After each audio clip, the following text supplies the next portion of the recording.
Senhores, teremos surpresas aí pro jogo contra o Bahia. Vamos dar uma olhada aqui, que esse título aqui já me chamou a atenção. Escalação do Palmeiras. Abel prepara mudanças e deve ter volta de Lázaro contra o Bahia. Atacante vive expectativa de retorno ao banco após 3 rodadas afastado por dores no joelho. Mike, Rios e Estevão estão suspensos. 3 suspensões aí. Gomes estará retornando à seleção paraguaia. Lázaro voltando pro banco, tá? Pro banco. Ó, o Palmeiras treinou na manhã dessa segunda-feira na academia de futebol, estudando mudanças no time para enfrentar o Bahia às 18 horas da quarta-feira na Arena Fonte Nova, em Salvador. Jogo às 18 na quarta, né? Que doideira. Com ao menos 3 desfalques, o time treinou conceitos táticos de posicionamento, movimentação e bolas paradas em 1h30 de atividade. Há 3 desfalques confirmados: Mike, Richard Rios e Estevão, que estão suspensos.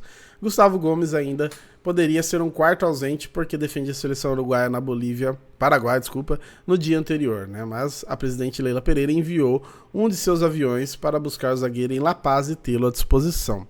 Quem vive a expectativa de voltar a jogar é o atacante Lázaro, recuperado após 3 rodadas, afastado por dores no joelho esquerdo. E aqui a fala dele: fiquei bastante triste porque queria estar jogando junto com a rapaziada, mas estou de volta e trabalhando bastante para me recuperar e voltar bem. O Lázaro tem aí suas últimas chances de convencer o Palmeiras, ou a torcida, né? Da torcida fazer o lobby para ele ser, né, pro Palmeiras estender o contrato de empréstimo dele ou talvez comprar, mas está difícil, hein? Na escalação do Palmeiras, a zaga só passará por mudança de Gustavo Gomes para Vitor Reis. Se o Paraguai não conseguir se recuperar após a partida pelas eliminatórias. A lateral direita já tinha Rocha como titular, então as dúvidas estão no meio e ataque. O Everton, mesmo com a seleção brasileira, deve jogar porque é reserva e o Brasil enfrenta o Uruguai na véspera, também na Fonte Nova. Então já vai estar por lá, tá tranquilo. Contra o Grêmio, Veiga foi escalado como volante, mas não é garantido que Abel repita esta opção mais ofensiva fora de casa. Zé Rafael, portanto, pode voltar ao time e assim Veiga disputaria a titularidade com Maurício ou substituiria o Estevão.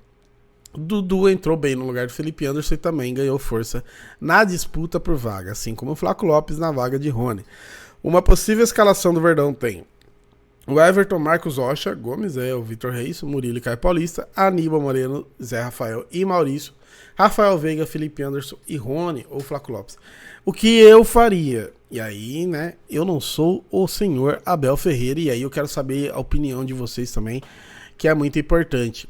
Eu, na minha humilde opinião, colocaria o Dudu como titular, porque se o Dudu pega a moral nessa reta final, ia ser embaçado. Mas enfim, colocaria o Dudu de titular, Flaco Lopes na do Rony, né? Até porque me incomodou muito, né? No último jogo que eu tava o Rony no campo, os caras cruzando a bola toda hora. Falei, porra, aí vocês me quebram, né? O Flaco Lopes tá lá, não cruza. Quando tá o Rony, vocês cruzam. O Rony comete, sei lá, nem 70 tem. E aí, eu gosto muito daqui, Maurício e Rafael Veiga, que foi o que rolou na ausência do Estevão por lesão, né? Ele ficou lesionado em determinado momento do brasileiro aí. E foram eles que jogaram, Maurício e Veiga, e funcionam bem, né? Ao meu ver, funcionam muito bem. Obviamente, o Veiga, talvez ali com uma companhia, não sei. Acho que joga melhor. Enfim, o Veiga é muito também de lua, né? Às vezes ele some no jogo, às vezes ele aparece do nada.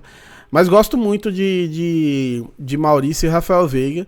E aí a preocupação fica ali na frente, né, cara? A ausência do Estevão, quando você coloca Maurício e Rafael Veiga, você resolve.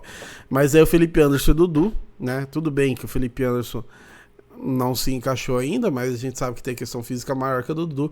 E o Dudu entrou, né, nos últimos jogos, até mesmo contra o Corinthians, que o time não foi bem, entrou bem. E de Rony e Flaco Lopes, eu iria de Flaco Lopes.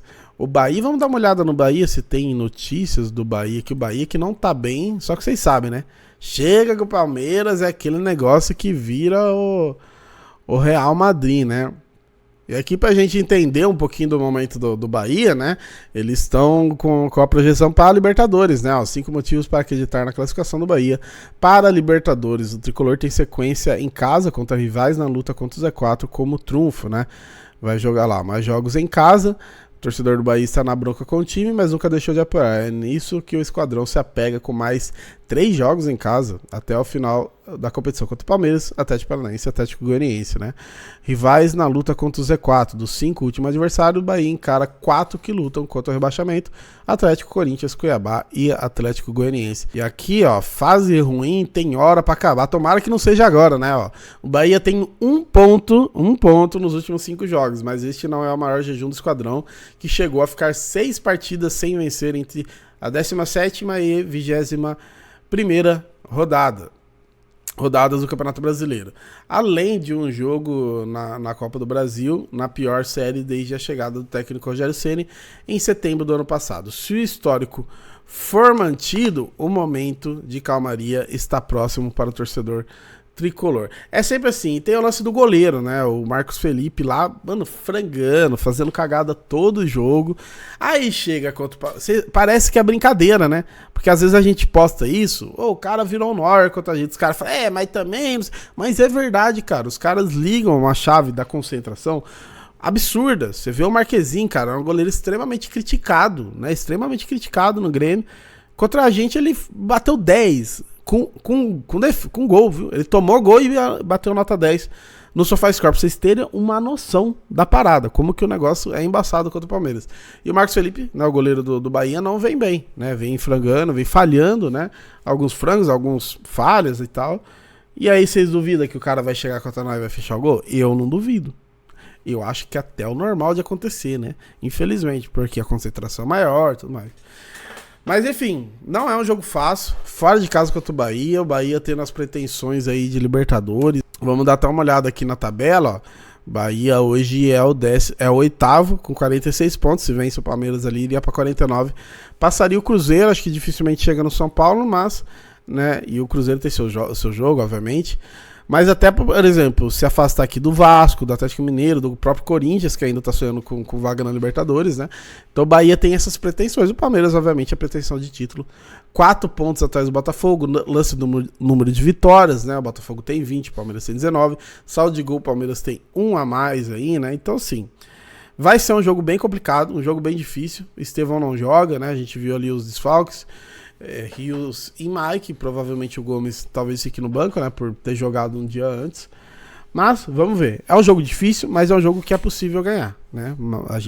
Foi um jogo difícil contra o Bahia no Allianz Parque também, mas a gente conseguiu uma boa vitória, mas o Estevão deitou naquele jogo e o Estevão não vai estar à disposição, então pode acontecer de tudo, mas vamos botar fé aí, porque é um jogo importantíssimo. O Botafogo tem um jogo difícil, que é contra o Galo, com desfalques, por causa de seleção também. Então, quem sabe, a gente ganha. O cenário ideal, a gente ganhar, os caras perderem.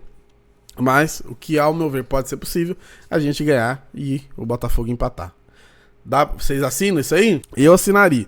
Beleza? Mas deixa seu like, seu comentário é muito importante. Tamo junto.